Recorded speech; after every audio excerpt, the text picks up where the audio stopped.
Shalom, jumpa lagi bersama dengan saya, Pendeta Muda Jim Mamarimbi. Saya berada di persekolahan Sekolah Menengah Umum Kristen Halmahera, di mana sekolah ini dibina langsung oleh Yayasan Pendidikan Kristen Gereja Masih Injili Halmahera. Lingkungan sekolah ini asri dan sekolah ini memiliki segudang prestasi. Teristimewa, 4 bulan terakhir ini, kemajuan yang sangat signifikan tergambar di sekolah ini. Mengapa demikian terjadi? Karena sekolah ini memiliki kepala sekolah yang baru. Dan kepala sekolah ini adalah anggota Gereja Masehi Advent hari ke-7, juga menjadi pelayan Tuhan sebagai Ketua Jemaat Akelamo yang diangkat oleh Yayasan Pendidikan Kristen Gemi dan direkomendasikan oleh pemerintah kabupaten. Selamat siang. Siang. Puji Tuhan. Amin. Saat ini boleh berjumpa dengan Kepala Sekolah SMA Kristen Dian Halmahera. Tapi barangkali boleh disebutkan nama Bapak. Nama Julius Alvin Marwan SPD. Tamat dari mana kalau boleh tahu?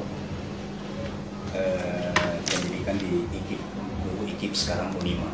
Jadi ya masuk tahun 2000, tahun 95, selesai tahun 2000. Jadi lama juga ya berada di Manado ya. Kalau di Manado masuk di gereja mana?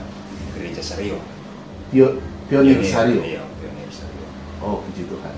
Dan setelah itu ditugaskan di Halmahera Barat itu. Barangkali boleh tahu sudah berapa lama bekerja di tempat ini? Ditempatkan di SMA Kristen di Halmahera, itu terhitung PMT-nya. Masa kerjanya sudah 11 tahun 7 bulan. 11 tahun 11 7 bulan. Dari 2005 sampai sekarang. Oh, begitu. Dan punya latar belakang sendiri dan pernah juga mengajar di SMP Advent ATDD. Kemudian menjadi pegawai PNS, ya. negeri sipil dan bertugas di tempat ini. Oke. Kira-kira berapa siswa yang ada di tempat ini? Jumlah siswa seluruh dari kelas 10 sampai kelas 12 itu 423 siswa. Keseluruhan. Guru-guru? Jumlah guru PNS 17 orang, guru honornya 22 orang. Sekarang Anda seorang kepala sekolah di tempat ini. Tetapi itu tentunya ada proses. Boleh Anda ceritakan sedikit pengalaman Anda ketika sejak ditugaskan di sekolah Bisa. ini?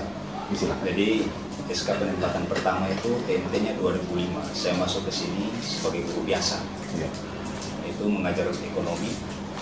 Masuk dari bulan Januari. Setelah masuk tahun ajaran baru di bulan Juni, itu saya ditunjuk sebagai bendahara sekolah. Bendahara sekolah tahun ajaran 2016-2017 sebagai bendahara 1 tahun. Kemudian memasuki tahun ajaran berikutnya 2017-2018, kemudian 18-19 itu saya ditunjuk sebagai wakil kepala sekolah urusan kurikulum. Kemudian dari tahun 2018 sampai 2016 bulan April tanggal 15 itu saya wakasek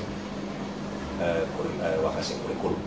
Saya ditunjuk sebagai wakasek kurikulum, yang sebelumnya wakasek sarana prasarana, kemudian naik ke wakasek kurikulum. Jadi prosesnya sampai SK kepala sekolah muncul di tanggal 15 April 2016. Jadi kurang lebih 8 tahun sebagai kurikulum di sekolah. Luar biasa. Kalau begitu baiknya prestasi Anda ada di sekolah ini. Kami boleh tahu, pemilik dari sekolah ini, lembaga pendidikan ini dari mana? Jadi ini pemiliknya Yayasan Kristen Gemi. Yayasan Kristen Gemi pusatnya ada di Halmahera Utara, Tubelo. Oh gitu. Iya. Barangkali Anda bisa jelaskan itu Gemi itu apa? Jadi Gereja Masih Injil Halmahera. Halmahera. Ya, Gereja Masih Injil Halmahera. Kebetulan boleh dibilang ini adalah yayasan terbesar di Maluku Utara untuk pendidikan Kristen. Iya, Kristen. Mensupport Anda untuk menjadi kepala sekolah itu dari pihak mana saja? Ya memang kalau ikut proses pengusulan kepala sekolah berdasarkan anggaran dasar, anggaran rumah tangga yayasan, maka proses itu awalnya diusulkan oleh koordinator wilayah. Koordinator wilayah dalam hal ini, atau biasa disebut di sini Korwil. Di sini masuk koordinator wilayah Sahu Timur, Kecamatan Sahu Timur. Korwil mengusulkan ke Korda, koordinator daerah tingkat kabupaten. Kemudian Korda mengusulkan ke yayasan. Nah, setelah sampai di yayasan, yayasan merekomendasikan, mengusulkan ke pemerintah untuk diangkat calon kepala sekolah di sekolah yayasan. Bertepatan dengan kepala sekolah biasanya ditempatkan di Yayasan Gemi adalah PNS, maka itu harus diusulkan oleh yayasan dan minta persetujuan dari pemerintah sebagai kepala sekolah di tempat ini. Jadi di akhir dari keputusan itu pemerintah lah yang memberikan SK. Pemerintah yang memberikan SK kepala sekolah di tempat ini. Sebenarnya apa sih alasan daripada yayasan ini? Kemudian Anda boleh jadi kepala sekolah. Alasan mendasar ya. Memang proses pengangkatan kepala sekolah kemarin dia agak bertolak belakang dengan keinginan yayasan. Oh gitu. Karena nama yang diusulkan oleh yayasan itu bukan nama saya, tapi ada salah satu guru juga dari sekolah ini. Ketika diusulkan ke pemerintah, ternyata tidak memenuhi kualifikasi pengangkatan. Nah, sehingga dari pihak pemerintah dalam hal ini Dinas Pendidikan menyurat kembali ke yayasan untuk meminta nama kembali dari pihak yayasan, mengirimkan nama kembali yang bisa memenuhi kualifikasi kepangkatan. Tetapi ketika yayasan meminta untuk tetap nama yang direkomendasikan menjadi kepala sekolah, maka pemerintah mengambil sikap dengan berbagai pertimbangan, dengan berbagai penilaian, dan berdasarkan kemauan dari penerimaan dari guru yang ada di sekolah ini. Sehingga ketika SK saya muncul memang terjadi konflik dengan yayasan, tetapi setelah dia berjalan beberapa waktu, penerimaan yayasan terhadap saya sudah sangat baik. Jadi karena dianggap bertolak belakang dengan anggaran dasar, anggaran rumah tangga yayasan. Jadi tadinya yayasan mengusulkan orang yang lain, tapi akhirnya guru-guru mengusulkan nama Bapak ke pemerintah untuk menjadi kepala sekolah di tempat ini, dan itulah yang diakomodir oleh pemerintah untuk menjadi kepala sekolah di tempat ini dan bisa disahkan oleh pemerintah. Apa ada syarat dari pemerintah itu sendiri? Syarat dari pemerintah sebenarnya sudah dituangkan oleh Permendiknas, sehingga syarat yang pertama dia harus kualifikasi kepangkatan terendah itu 3C, terendah 3C. Kemudian yang berikutnya dia sudah melewati beberapa jenjang, melewati beberapa jenjang di dalamnya, termasuk sudah pernah memegang jabatan penting di dalam di sekolah ini, di sekolah sebagai wakil kepala sekolah, bendahara. Kalau itu dia sudah melewati proses ini, maka dia sudah layak menjadi seorang kepala sekolah. Jadi luar biasa. Sedangkan Pak Marwah sendiri sudah pernah menjadi bendahara, sudah menjadi wakil kepala sekolah sarana prasarana, kemudian menjadi wakil kepala sekolah urusan kurikulum yang cukup lama, dan itu bagi pemerintah sudah memenuhi syarat. Dan kepangkatan Bapak sekarang adalah 4A. Oh, luar biasa. Setelah Anda menjadi kepala sekolah, kira-kira tanggapan para guru-guru itu seperti apa? Mereka kan yang memperjuangkan Bapak. Untuk sekarang guru dan staf memberikan tanggapan positif baik kalau dibandingkan dengan kepala sekolah sebelumnya, malah sekarang diberikan hukuman lebih luar biasa. Bapak adalah bagian dari anggota gereja Masehi Advent hari ke-7, khususnya di jemaat Akelamu dan sebagai ketua jemaat. Apa visi misi Bapak berada di sekolah? Visi misi yang pertama di sekolah ini pasti tujuan pertamanya sebagai anggota gereja. Sebagai anggota gereja orang harus jadi terang. Amin. Sebagai anggota gereja harus jadi terang, dan ternyata penerimaan yayasan salah satunya sekarang ini karena penilaian itu. Karena orang berada di lingkungan Gemi yang tadinya walaupun pendidikan sudah mengeluarkan aturan bebas kok, Iya. tapi sulit diterapkan karena selama ini kepala sekolah yang ditempatkan di sini juga Merokok kategori bermadat, Iya. kategori perokok.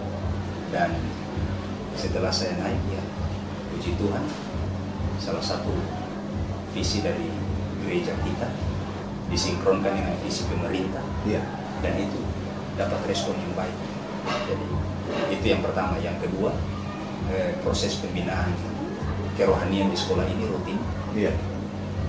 Kalau di sekolah ini kami terapkan dengan istilah usbu.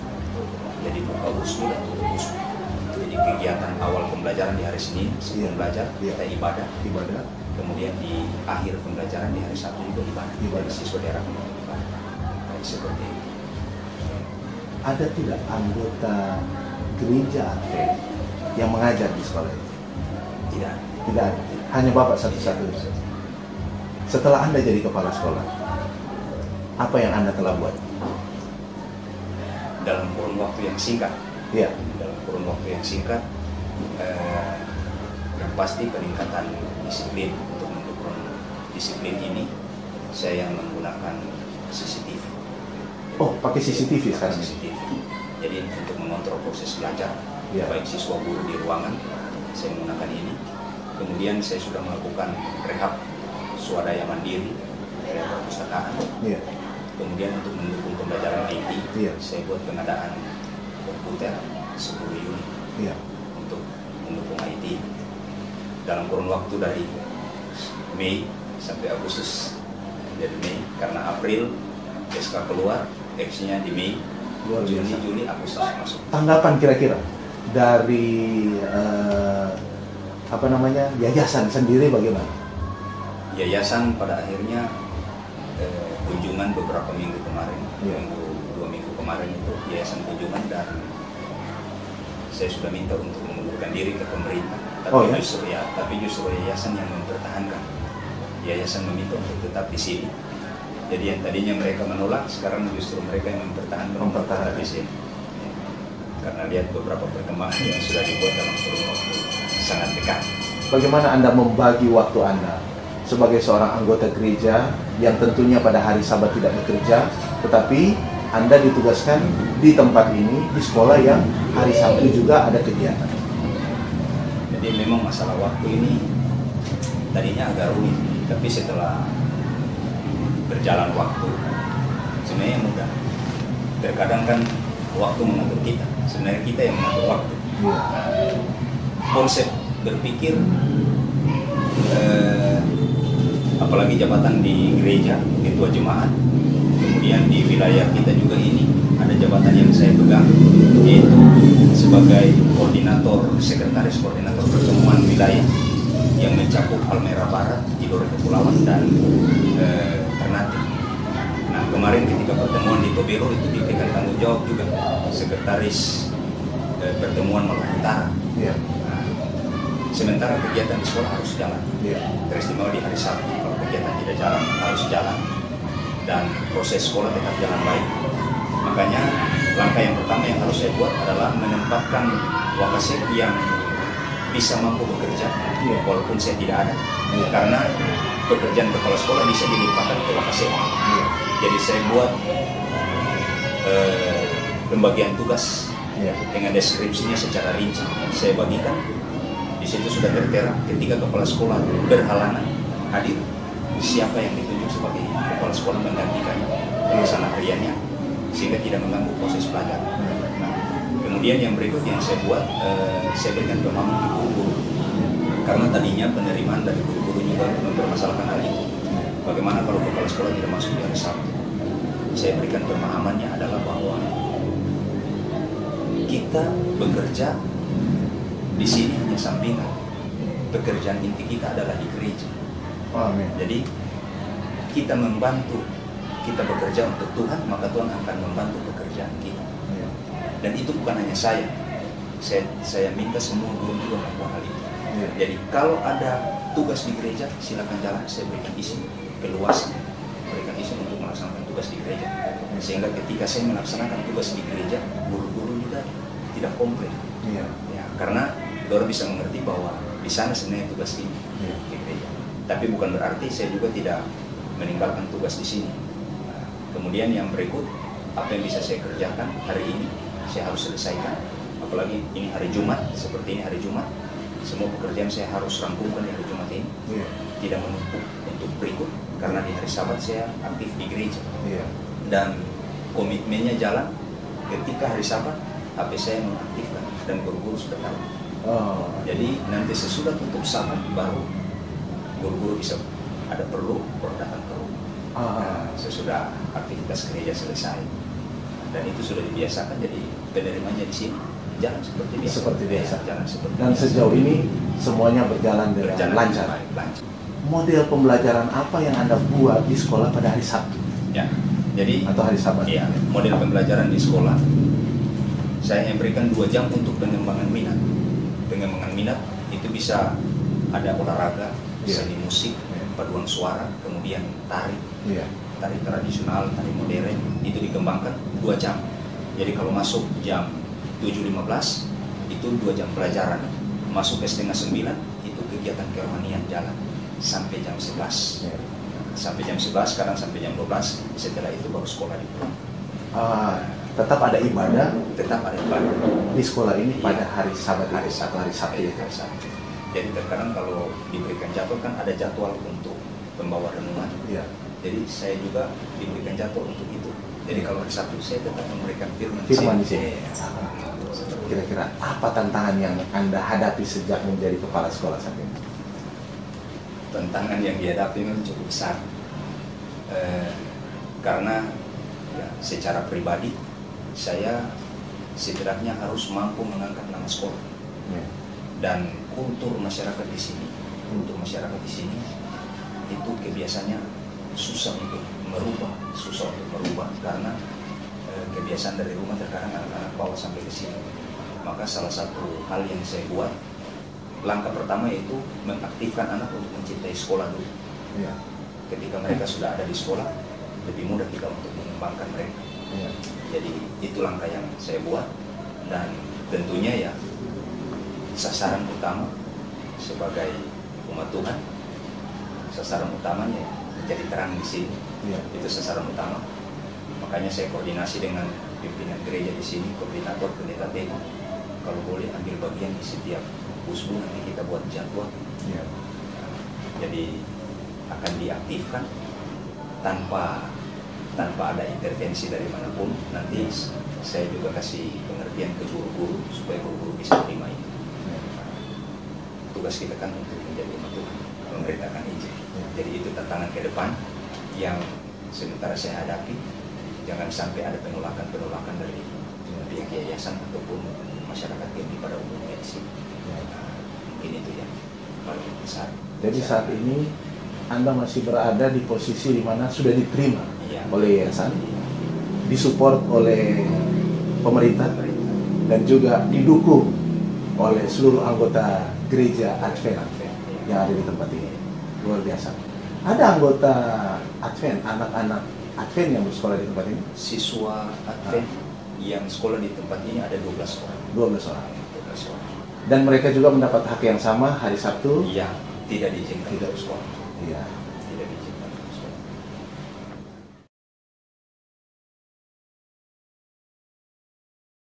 Jadi setelah saya menjabat kepala sekolah di Yayasan Kristen Gemi ini, kontribusi yang saya buat adalah yang pertama, saya ingin mereka mengangkat pegawai organik, karena selama ini Yayasan Pendidikan Gemi diistilah adalah yayasan bersubsidi. Kenapa disebut yayasan bersubsidi? Karena pengangkatan kepala sekolah itu harus berlatar belakang PNS, yang notabene adalah anggota gereja Masehi Injil Halmahera atau Gemi. Nah, pada minggu kemarin hari Jumat saya coba berkoordinasi dengan yayasan mengusulkan kalau bisa yayasan menyiapkan pegawai organik yayasan, dan ternyata pada hari Senin kemarin ditindaklanjuti dan telah diangkat seorang guru honor di tempat ini untuk menjadi pegawai organik. Dan saya katakan bahwa guru ini akan dipersiapkan untuk menjadi kepala sekolah di tempat ini. Nah, itu berarti ini adalah hasil adopsi. Saya mengadopsi dari Yayasan Advent, Pendidikan Advent, dimasukkan ke yayasan ini. Nah, kemudian yang kedua, saya sementara buat terobosan untuk pendidikan GEMI, yaitu dalam hal keuangan, sistem keuangan. Kalau di Yayasan Pendidikan Advent, Gereja Advent kenal dengan persembahan pendidikan. Nah, persembahan pendidikan itu saya sudah diusulkan, dan mudah-mudahan tahun depan ketika mereka sidang sinode istimewa itu akan dibawa ke sana.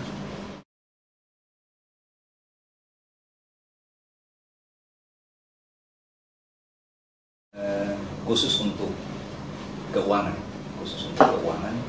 selama ini penerapan keuangan di GEMI itu jemaat memberikan sumbangsi 30%, dikirim ke sinode, sementara kontribusi dari sekolah untuk guru yang diangkat itu tidak dibayar sama sekali oleh yayasan, tapi dibebankan ke sekolah. Sehingga ketika usul ini dimunculkan, ada pro kontra. Tetapi solusi yang saya katakan, misalnya guru yang diangkat ini, dia mengambil jam di sekolah ini dengan jumlah honor yang saya berikan setiap bulan itu di atas 1.500.000 jam mengajarnya, dikalikan dengan jumlah jamnya dengan honor itu 1.500.000. Nah, ketika dia diangkat guru yayasan, guru indeks, itu setelah dihitung daftar gajinya justru lebih rendah. Saya katakan ke yayasan, kenapa yayasan takut angkat pegawai organik? Karena ini saya lihat gaji yang diangkat menurut SK yang dikeluarkan golongan 3A lebih rendah dari jam honornya yang ada di sini. Berarti kita unggul satu langkah. Beban sekolah sebenarnya berkurang, bukan justru bertambah. Yang tadinya Yayasan GEMI berpikir kalau mengangkat pegawai yayasan ini, beban yayasan bertambah. Setelah mereka lihat ini, betul juga. Sehingga penerimaan terhadap usulan ini sangat luar biasa, dan mereka langsung tidak lanjutkan hanya dalam kurun waktu 3 hari SK ini. Seperti itu. Dan bahkan ketika muncul ini, saya ditelepon oleh ketua yayasan bahwa kami minta 2 lagi guru untuk direkomendasikan. Dan saya bangga karena dia keluar di era saya. Dan ini itu saya adopsi dari pendidikan Kristen Advent. Itu yang luar biasa.